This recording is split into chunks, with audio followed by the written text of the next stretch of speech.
Avanzamos, lo hemos comentado, el viernes pasado hubo una reunión entre el presidente de la República, Gabriel Boric, y los empresarios representados en la Confederación de la Producción y el Comercio. Se dijo ahí que se avanzó en la necesidad se abordó la necesidad de avanzar en proyectos pro crecimiento y además, esto es importante, tener una sola voz por la guerra arancelaria. Queremos hablar de este y de otros temas precisamente con la presidenta de la CPC, Susana Jiménez, que ya está al teléfono de ADN hoy. Susana, bienvenida, buen día. Buenos días, ¿cómo están? Muy bien, pues gracias por acompañarnos. Oiga, yo recordaba hace muchos años un expresidente de la CPC, entonces en el cargo, Hernán Sommerville, decía entonces que los empresarios amaban a Ricardo Lagos. ¿A quién aman hoy día los empresarios que usted representa? A ver, yo diría que lo que vemos con muy buenos ojos es un discurso hoy día mucho más consensuado en torno a la necesidad de volver a crecer y reimpulsar la actividad productiva del país, porque no era algo que estuviera necesariamente en la agenda hace 2, 3 años atrás, y la verdad es que hoy día creo que nadie puede discrepar de que se necesita volver a dinamizar esta economía por todo lo que eso implica, ¿no? En términos de oportunidades, de empleo, de posibilidades de crecer como emprendimiento, como pymes y como empresas de mediano y mayor tamaño. Así que yo diría que lo que me gusta es cómo ha cambiado el relato en virtud de la realidad que estamos viviendo hace ya varios años de estancamiento. Ya, o sea, ¿usted ve un cambio del presidente Gabriel Boric que llegó al gobierno a aquel que hoy día está enfrentando su último año de gestión? Bueno, efectivamente, como decía, el tema del crecimiento económico no estaba ni en la agenda pública ni en el programa presidencial original, y yo diría que fue tomando fuerza, probablemente porque no logramos, ¿cierto?, salir de este ritmo de crecimiento bastante bajo y de estas proyecciones que tampoco son más auspiciosas, ¿no? El comité de expertos que convoca se convoca para efectos del presupuesto ha estimado que el PIB tendencial es de 1,8% para los próximos 10 años y eso claramente es insuficiente. Por lo tanto, creo que el poner a disposición todas los conocimientos, las experiencias y las propuestas que puedan surgir, tanto del mundo político pero también del privado, es muy relevante de cara a un ciclo electoral. Es en ese contexto que nosotros mismos también como CPC y sus ramas estamos iniciando un trabajo con la idea de presentar propuestas y medidas concretas que permitan mover la aguja hacia adelante y no conformarnos, ¿cierto?, con ese crecimiento tan bajo. Susana, es un momento político, social del país bien particular, ¿no? Porque estamos empezando un año electoral. Ya vamos a hablar de lo de las propuestas de la CPC y el rol de quienes van a postular a la moneda. Pero en este último año de gobierno, ¿cuál diría usted que es el principal desafío del presidente Gabriel Boric y de su equipo económico, que en el último tiempo ha sido fuertemente cuestionado, no solo por esto del crecimiento, sino también por el tema de los cálculos que ha hecho la Dirección de Presupuesto, el desafío de recuperar los equilibrios fiscales? Solo un año se ha cumplido la meta de equilibrio fiscal, están también las advertencias del Consejo Fiscal Autónomo en torno a la deuda. ¿Cuál es su calificación de este equipo económico en relación a ese tema y cómo ve ese desafío para un último año que es electoral, donde uno ve a los gobiernos particularmente desembolsando recursos más que recortando, que es lo que este gobierno tiene la recomendación del CFA, por ejemplo, de hacer? A ver, respecto de lo primero, desde el último año gobierno y de medidas económicas, creo que hay varias medidas en carpeta que son necesarias sacar adelante, particularmente las que dicen relación con permisos. La verdad es que hay también la realidad se impone de que los proyectos de inversión enfrentan una verdadera travesía por el desierto para poder sacar adelante sus proyectos y por lo tanto creo que dar un impulso mayor para sacar adelante esos proyectos, que son 4, pero el más avanzado, el permiso sectoriales, es una medida que yo espero que en este último año de gobierno se concrete.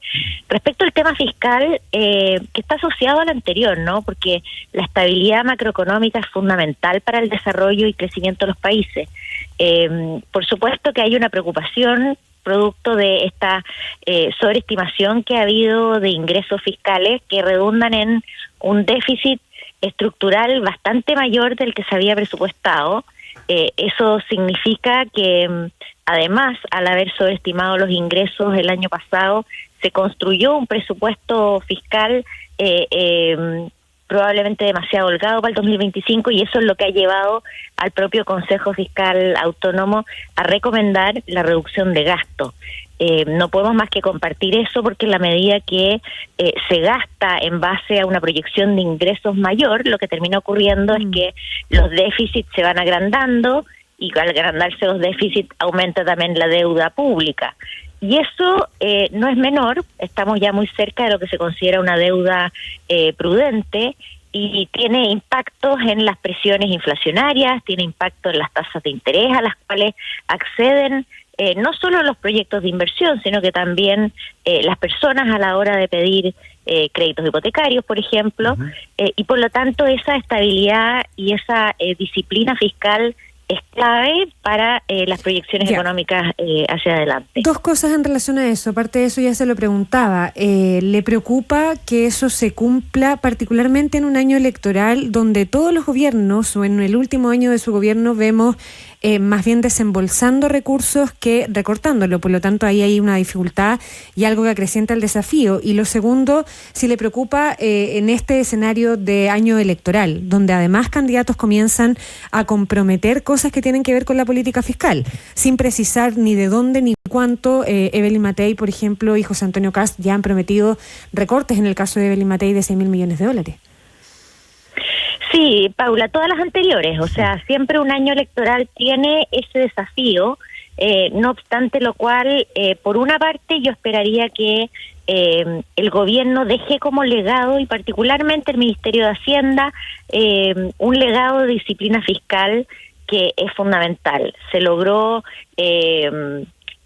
estabilizar una situación que venía con un fuerte gasto producto del COVID. Se cumplió con el presupuesto el primer año, que suponía retirar una serie de estímulos que hubo ese año, el año anterior, producto de la pandemia, y eso fue reconocido, y yo esperaría que el legado hacia adelante sea también de sostenibilidad fiscal.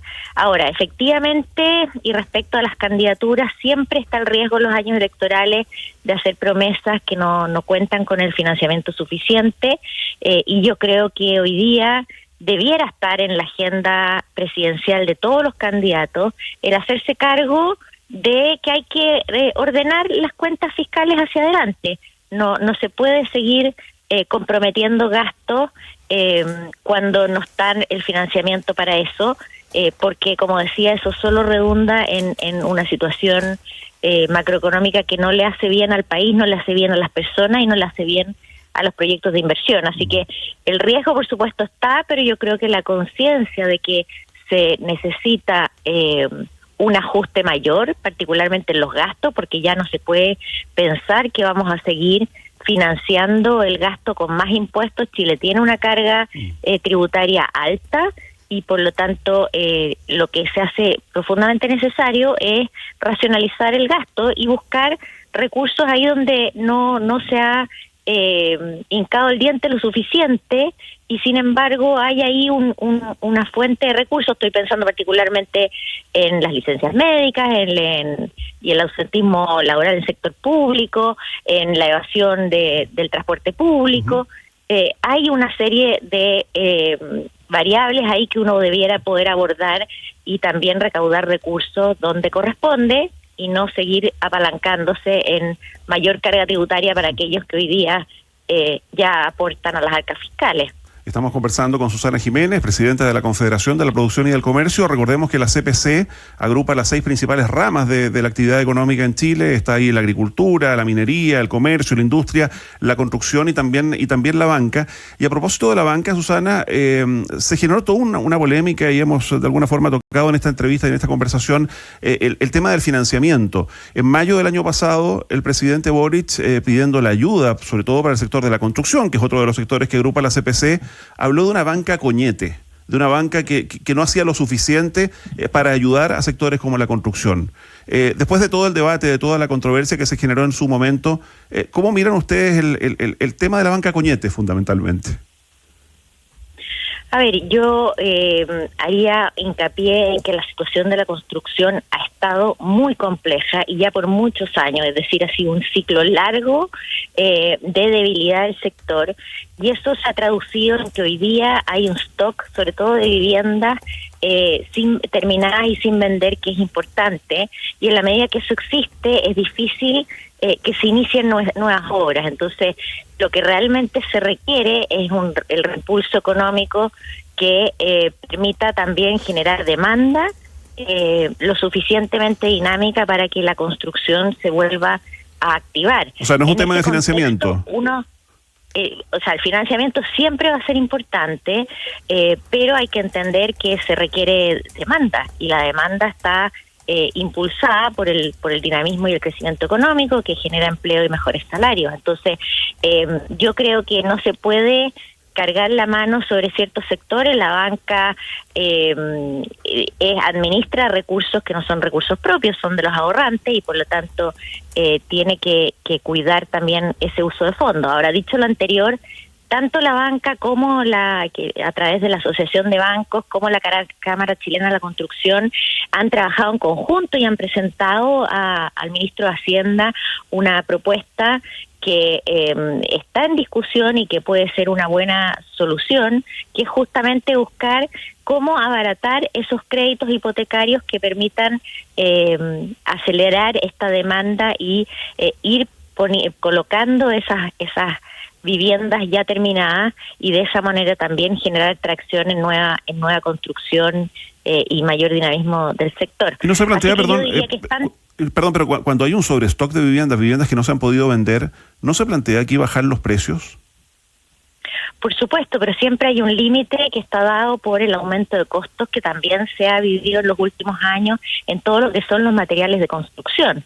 Entonces, la verdad es que la situación de las constructoras y de las inmobiliarias ha sido muy compleja estos años, y por supuesto se pueden bajar, pero no hasta el punto en que sale para atrás. Por lo tanto, lo que hay que tratar de buscar es con los mejores precios y las mejores condiciones crediticias poder bajar ese stock y redinamizar nuevas construcciones.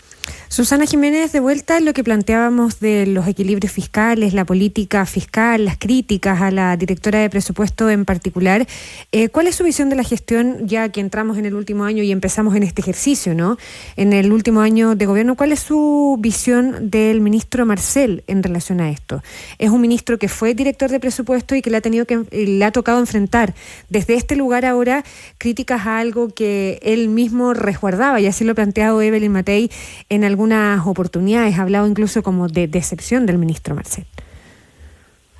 A ver, yo vuelvo a lo que dije antes, o sea, pienso que el ministro Marcel, efectivamente, habiendo sido director de presupuesto, tiene una preocupación por el equilibrio fiscal, y los últimos antecedentes, tanto el 2023 como el 2024, debieran llamar a ocuparse ya más directamente en el legado que van a dejar para las futuras administraciones. Una mochila fiscal o una situación de gasto no financiado, por supuesto, no es malo para nadie, ni para el gobierno saliente, ni el entrante, ni para el país en su conjunto. Entonces, yo sí confío en que este es un tema que le preocupa al ministro, y que ahora, cuando le toque ir a presentar ante el Congreso las medidas correctivas, se haga cargo de ese desequilibrio. Creo que nosotros tenemos una buena regla fiscal con dual hoy día, con objetivos de déficit y de deuda, pero no basta con la proyección para el año siguiente, también hay que hacerse cargo, y eso es algo que carece nuestra regla fiscal, de los desequilibrios previos. Entonces podemos corregir lo que va a ser el 2025 para alinearlos con la meta, pero sin embargo esta discrepancia de más de 3.000 millones de dólares del año 2024 también tiene que ser considerada cuando se hacen los presupuestos hacia adelante, porque si no solo vamos acumulando más y más deuda. Sí. En ese sentido yo estaría atenta a lo que presente el ministro en su presentación ante el Congreso para ver cuáles van a ser esas medidas correctivas. Sí, estamos conversando con Susana Jiménez, presidenta de la Confederación de la Producción y del Comercio, pero no puedo dejar de preguntarle, Susana, usted fue también ministra de Energía.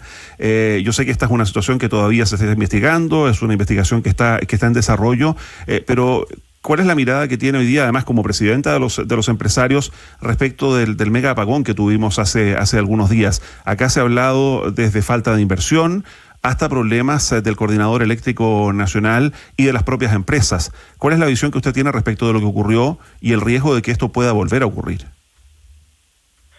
A ver, dada nuestra conformación geográfica y de nuestro sistema eléctrico, la verdad es que estas situaciones es imposible pensar que nunca van a ocurrir. Ocurren en países desarrollados, en Estados Unidos, en los últimos 3-4 años ha habido varias situaciones así. Ahora, no, eso no lo digo desde el conformismo, todo lo contrario. Por supuesto, esto genera una disrupción muy importante, primero para las personas y segundo también para la actividad productiva, sobre todo en aquellos sectores que no cuentan con generación de respaldo y por lo tanto se vieron muy afectadas esas horas. Ahora, dicho lo anterior, yo diría que hay que esperar las investigaciones. El Coordinador Eléctrico ha solicitado una serie de análisis, además ha contratado un ente internacional y en ese sentido mi impresión, y insisto, hay que esperar las investigaciones, es que acá hubo múltiples fallas, esto no es una sola entidad la que cometió errores. Hay que ver por qué sucedieron esas fallas, tanto en el origen como que fue de este problema de las protecciones de ISA, también la falla que hubo en la visibilidad de la red a través del sistema SCADA de Transelec. Pueden haber habido obviamente problemas de coordinación muy asociados a los problemas de comunicación que tuvimos a raíz del apagón. La verdad es que yo sería prudente en esperar, mirar cuáles fueron esos problemas y ver cómo se pueden resolver.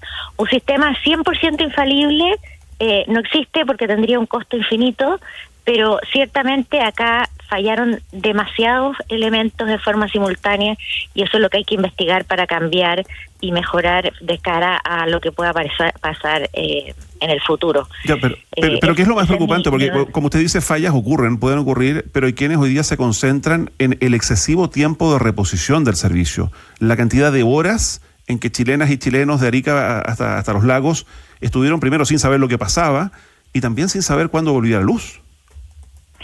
Bueno, efectivamente, pero porque hubo esa seguidilla de fallas que hicieron que si hubiera varios intentos de volver a levantar el sistema, que fallaron. Por supuesto, uno esperaría que todo esto fuera mucho más rápido, pero cuando cae el sistema completo, el poder levantar el sistema eléctrico se vuelve muy complejo, más aún cuando hay fallas de comunicación. Yo no estoy minimizando el hecho, esto fue, por supuesto, muy grave, muy perturbador para las personas que se estaban además trasladando y quedaron sin transporte de metro, pero lo que quiero decir es que acá hay que revisar bien qué es lo que falló, qué se puede mejorar para el futuro y por supuesto ahí tomar todas las acciones que sean necesarias. Creo que no es muy propio nuestro de siempre lo primero buscar al culpable. Primero yo buscaría dónde fallamos, qué hay que cambiar hacia adelante y de ahí sacar las conclusiones que necesitemos. Susana Jiménez, presidenta de la Confederación de la Producción y el Comercio, gracias por esta conversación con ADN hoy. Buenos días. Muchas gracias, buenos días. Buen día.